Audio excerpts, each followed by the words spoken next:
አሰላሙ አለይኩም ወራህመቱላሂ ወበረካቱ። ውድና የተከበራችሁ የፍቅር ጎጆ ቤተሰቦች እንዴት አደራችሁ? እንዴት ዋላችሁ? ሁላችሁንም ሰላም ብያለሁ። በያላችሁበት ሰላማችሁ ብዝት ይበልኝ። እንደውም ክርስቲያኖች ሰላም ብያለሁ። ዛሬ ይዤላችሁ የመጣሁት ክፍል 45 ክፍል 245 አፍላ ፍቅርን ይሆናል ማለት ነው። እነሆ እንድትከታተሉ ጋበዝኳችሁ። ወዳችሁ ፈቅዳችሁ ስለምትከታተሉኝም ከልብ አመሰግናለሁ።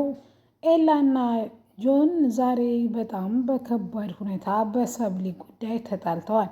ሰብሊ ሁለቱንም ለማስማማት ብላ ከዚህም ብትልም ነገር ግን ዙሩን በጣም የበለጠ ያከረረችው ይመስላል። ቲቸር በቃሉ ፊት ሁለቱም ፈጠጥ ብለው በማን ምክንያት ነው የተጣላችሁት ሲባሉ በቲቸር በቃሉ ፊት ስለሆነ ሰብሊ ጆንን ክዳ ፍቅረኛ የለኝም ስትል ይሰማል። ከዛም ዞር ሲልም እሷ ይሄን ያለችው ቲቸር በቃሉ ወላጅ አምጪ ብሎ ወይም በዚህ እድሜሽ የምን ፍቅር ነው ብለው እንደ መምህር ስላከበረቻቸው ነው። ኤላ ግን ይሄን ተጠቅማ እውነቱን እያወጣች ነው። ጆ አትታገል፣ ምክንያቱም ልቧ ከአንተ ጋር ነው፣ ልቧ ከኔ ጋር ነው፣ ጭንቅላቷ ከአንተ ጋር ነው በማለት ይሳለቅበት ጀመር።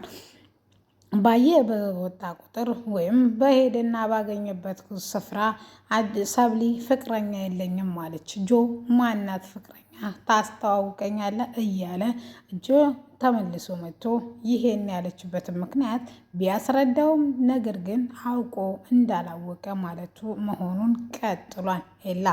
ኤላ ይሄን ያደረገው ሰብሊ የልቧን እውነት እንድትረዳ ቢሆንም ሰብሊ ግን ፈጽሞ ልቧ የት እንዳለ እንድትረዳም ፈቃደኛ አይደለችም። ብዙ መንገዶችን ብዙ ፍንጮችን ቢሰጣትም ኤላ ነገር ግን ሰብሊ ወይ ፍንክች ብላለች፣ ምን አይነቷ ደረቅ ናት በማለት ጥሏት ይሄዳል። ዛሬ ከትምህርት ቤት መልስ ቃጭልን ሊያገኝ ከናታን ወደ ጨርቆስ ይሄድ ነበረ። ሰብሊ መሲም አላስችል ብሏት ፍቅረኛዋን ከኋላ እየተከተለች ተደብቃ ስታያቸው ነበር። ይህን ሁሉ እሱ ደግሞ ተደብቆ ኤላ እነሱን እያያቸው ነበር። ከኋላም ሊደርሱባት እንደሆነ ወይም ሰው ያያታንና አየናት ብለው ደግሞ ለናታን ይነግሩባታል በማለት ሄዶ ሰብሊ በማለት ሲጠራት እሷም ምን ትሰሪያለሽ ቢላትም እሷም ምንም ብላ እየተርበተበተች ከዛ በፍጥነት ትሄዳለች። ወደ ማግስቱም ወደ ትምህርት ቤት ሲሄዱ ኤላ ሰብሊን ሊያግዛት ይነሳል። መሲን ሰብሊን ጠርቶ ናይና አናግራት፣ ሰብሊን መርዳት አለብን በማለት ይጠራታል።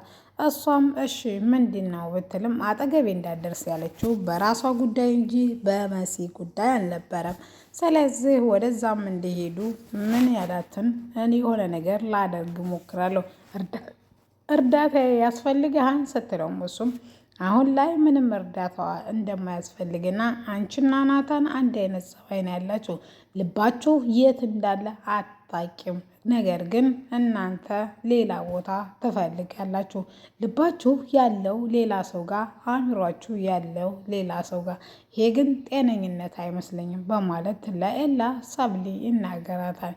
ይህም በማለትም በጣም ትናደድና ይሄም ስላላት ልቤም እኔም ጆንጋ ነኝ አንተ ጋር መቼም አልሆንም ብላ ተሳደበና ገደል ግባ ብላ ሲኦልም ይመችኛል ከአንቺ ጋር ከሆነ በማለት ኤላ ወንድ ወትሮ ፌዙን ጀምሯል።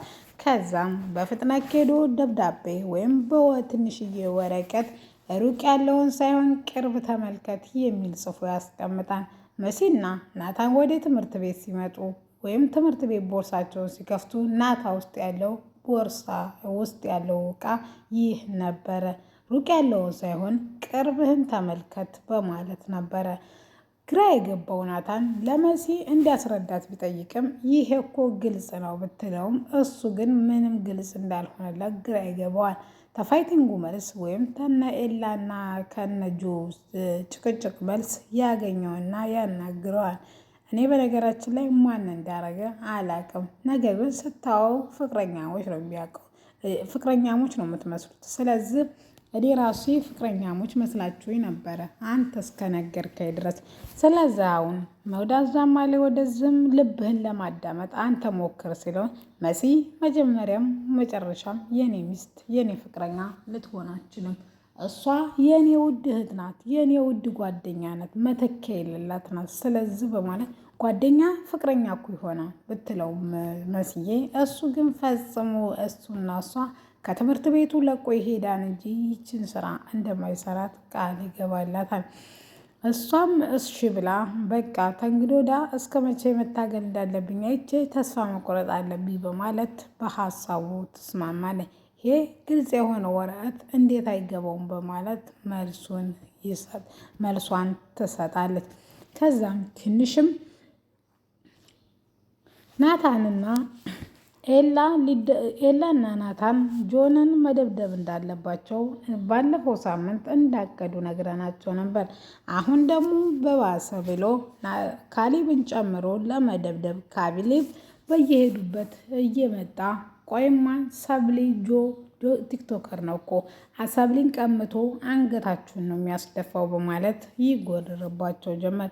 እሱ ግን ፈጽሞ ሰብሊ እሱ እንደማትሆን በቅርቡ ደግሞ ሁሉንም ነገር ነጥቄው ብቻውን አስቀርቸው ብቻውን እንዲያወራ ነው የማደርገው በማለት መልስ ሰጠታ። እንዴት ተወትሮ አቡሽና ሚኪ በሰፈር እየሄዱ እያለ ሰርካል ከቦዲጋርዶቹ ጋር መንገድ ያገኛቸዋል። ነገር ግን እንሩጥ አንሩጥ እያሉ ተፈራተባ እያሉ ቀስቴ መቶ ቦክሳቸውን ወይም ፋይቲንጉን ይጀምረዋል። በድል ተጠናቆ እነሱም ወደ ቤት እነዚህም ወደ ቤታቸው ለመበታተን በቅተዋል። ነገር ግን ዛሬ በድል ቀስቴ ወጡ ማለት ሰርካል ይተዋቸዋል ማለት አይደለም።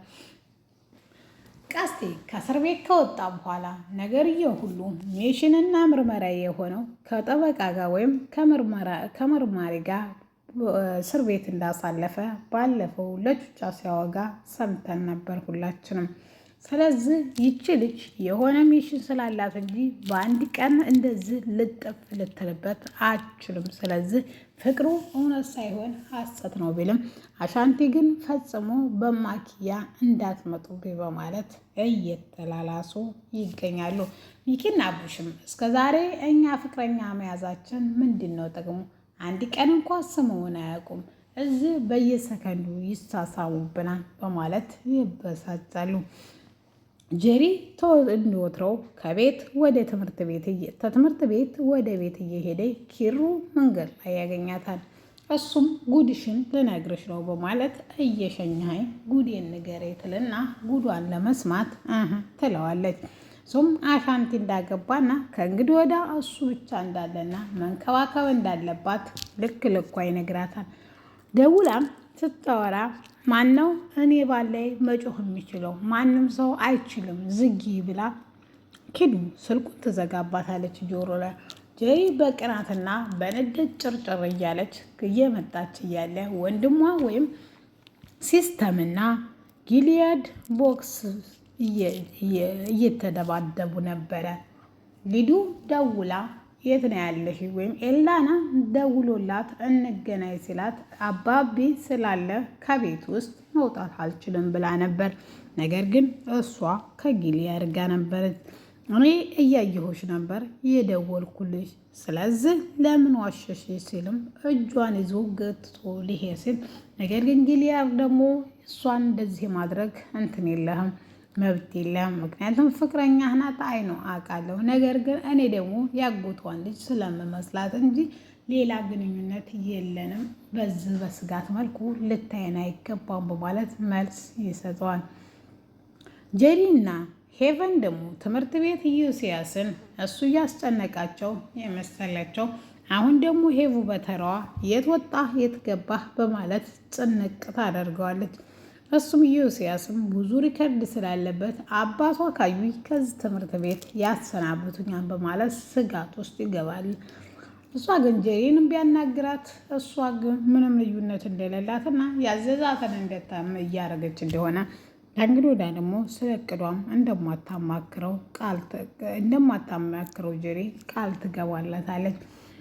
ውድና የተከበራችሁ የፍቅር ጎጆ ቤተሰቦች ለዛሬ ይዤላችሁት የመጣሁት ይሄን ይመስል ደግሞ ኔክስት ይዤላችሁ መመጣ ይሆናል። ቹቻና ቤዛ ታርቀው ይዤላችሁ መመጣ ይሆናል። ምክንያቱም ቀስቴ ኦልሬዲ ፕሮሰስ ላይ ስለሆነ ማለት ነው።